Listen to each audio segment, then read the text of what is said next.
প্রথমে তো বলি সিংহ বাহিনী আপনারা নিশ্চয়ই বুঝেছেন যে তপন সিংহ তিনি আজ আমাদের মধ্যে নেই। তার 100 বছর, তার জন্ম শতবর্ষ উপলক্ষে একটা থিম এরা ভেবেছে। তপন সিংহ খুব বড় পরিচালক ছিল, চিত্র পরিচালক।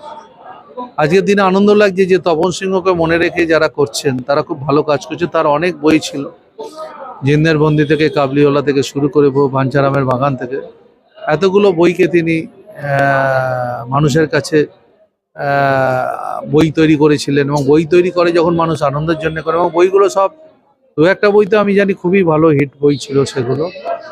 আর ওনার মতো এত বড় পরিচালককে সামনে রেখে এতদিন পরে একটা কাজ করছে, এটা নতুন প্রজন্ম জানা উচিত। দক্ষিণদার ইউথের বিশেষ করে পার্থ বর্মা এখানকার মূল উদ্যোক্তা, তাকে শুভেচ্ছা। অনির্বাণকে আমার অনেক শুভেচ্ছা। অনির্বাণ এই সময়কার মধ্যে খুব বড় একজন শিল্পী। কলকাতায় ছোট প্যান্ডেল তিনি তৈরি করেছেন এবং প্রত্যেককে দেখাচ্ছেন। আজকে প্রথমে আপনাদের চ্যানেলের মাধ্যমে সকল দর্শক বন্ধুদের দক্ষিণদার ইউথের তরফ থেকে অনেক অনেক শারদ শুভেচ্ছা। আজকে মহালয়া, তার সঙ্গে সঙ্গে জাতির জনক মহাত্মা গান্ধীর জন্মদিন, এবং তার সঙ্গে সঙ্গে এবছরের পুজো মণ্ডপটা যাকে আমরা ডেডিকেট করেছি, প্রখ্যাত চলচ্চিত্র পরিচালক তপন সিনহার 100 বছর, আজকে তার জন্ম শতবর্ষ, তাকে উৎসর্গ করেই আমরা প্যান্ডেলটা করেছি। ফলে একদিকে মানে সমস্ত বিষয়টা নিয়ে আজকে অত্যন্ত পবিত্র এবং অত্যন্ত গুরুত্বপূর্ণ একটা দিন আমাদের। প্রতি বছরই মাননীয় মন্ত্রী সুজিত বসু, যিনি আমাদের এই পুজোর মূল পৃষ্ঠপোষক বলতে পারেন, পরামর্শদাতা, উপদেষ্টা যাই বলুন, তার হাত দিয়ে আমরা করলাম। রাজ্য শিশু মানবাধিকার কমিশনের পরামর্শদাতা সুদেষ্ণা রায় ছিলেন, এবং আমাদের তপন সিনহার সুযোগ্য পুত্র অনিন্দ্য সিনহা ছিল, আমাদের শিল্পী অনির্বাণ, যে গতবারও করেছিল, আপনারা দেখেছিলেন। তো সব মিলিয়ে আমরা আজকে উদ্বোধন করলাম, এবং এর মধ্যে আপনারা দেখছেন প্রচুর মানুষ জড়ো হয়েছে। আজকে থেকে আমরা প্যান্ডেল সাধারণ জন্য খুলে দিয়েছি। ৪০টা ছবি করেছেন, প্রায় সবকটা ছবিরই কিছু না কিছু আমাদের ইনস্টলেশন আছে। হারমোনিয়াম দেখবেন একটা বিরাট সাইজে, ওনার হারমোনিয়াম সিনেমা আছে, বিরাট লাইফ সাইজের হারমোনিয়াম আছে, হুইল চেয়ার আছে, সৌমিত্র চট্টোপাধ্যায় জাতীয় পুরস্কারপ্রাপ্ত বই আপনারা জানেন, একটা বিরাট বড় হুইল চেয়ার আছে। বাঞ্ছারামের বাগান, ক্ষণিকের অতিথি, আপনজন, গল্প হলেও সত্যি, এরকম নানা রকম অসংখ্য বই ওনার রয়েছে।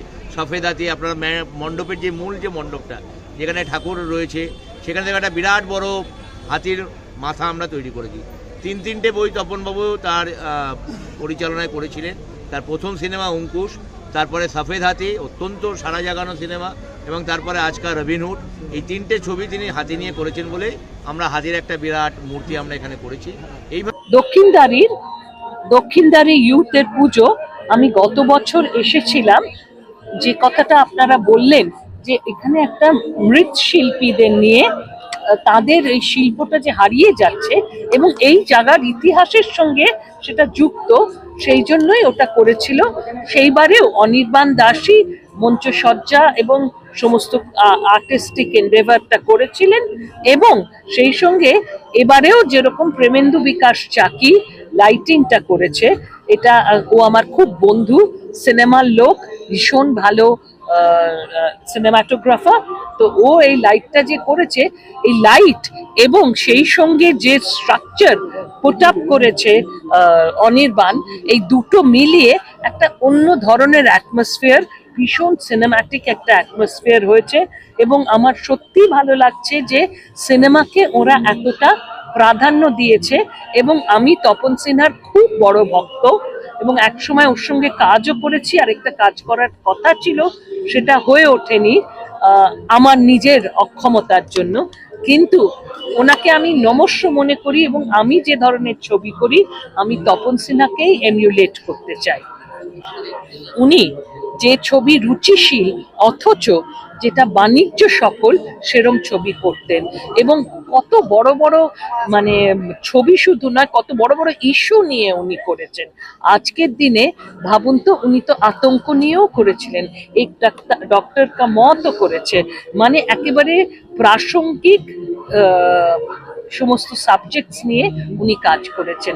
ওকে যে এতটা সম্মান দেওয়া হয়েছে সেটা সত্যি খুবই ভালো হয়েছে, এবং আমি বলবো অনির্বাণ এবং যারা অন্যরা যারা এটা পুরো কনসেপচুয়ালাইজ করেছেন, দক্ষিণদারি ইউথের সবাইকে আমি সিনেমার পক্ষ থেকে, আমার দিক থেকে অনেক অনেক ধন্যবাদ জানাবো।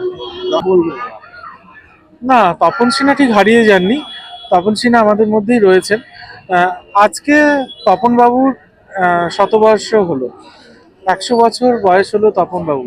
তো তার পরিচালিত সিনেমাগুলোকে ফিরে দেখা, তার আত্মজীবনী এবং তার বিভিন্ন পোস্টার, সিনেমার দৃশ্য, এই খণ্ডচিত্র, এইগুলোকে নিয়ে সাজিয়ে তোলা হয়েছে এবছরের থিম তপন সিনহার স্মরণে সিংহবাহিনী। দর্শকদের উদ্দেশ্যে কি বলবো? সবাইকে আমন্ত্রণ জানাবো এই পুজোয় আসার জন্য।